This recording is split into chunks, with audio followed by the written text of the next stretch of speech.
Руководитель проекта «Остров фортов» Ксения Шойгу рассказала, что на данный момент уже почти все необходимое для восстановления подлодки оборудование заказано. Чтобы экспонат получился аутентичным, часть деталей сняли с аналогичных кораблей. Все провода и все кабели, которые идут внутри лодки, мы сохранили, и, соответственно, они будут родными прямо с К3. Произведена полная зачистка, покраска, и на данный момент уже начата частичный монтаж экспозиции.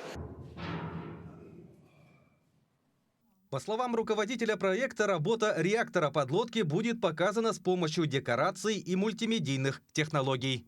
Будет какая-то форма, на которую будет накладываться изображение динамическое, для того, чтобы было ощущение о том, что он работающий. Шойгу также назвала транспортировку субмарины в Кронштадт инженерным чудом.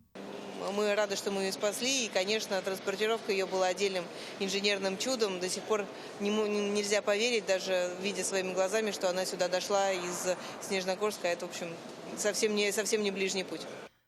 По информации пресс-службы острова Фортов, снаружи подводную лодку уже полностью отреставрировали, а ее внутреннее пространство адаптировали для размещения экспозиции. В настоящий момент начинается внутреннее обустройство субмарины, которое планируют завершить в декабре.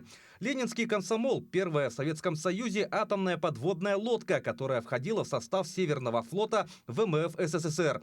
В 1986 году субмарина была списана. Однако благодаря Министерству обороны России, Объединенной судостроительной корпорации и проекту «Остров фортов» обрела новую жизнь в виде музейного экспоната.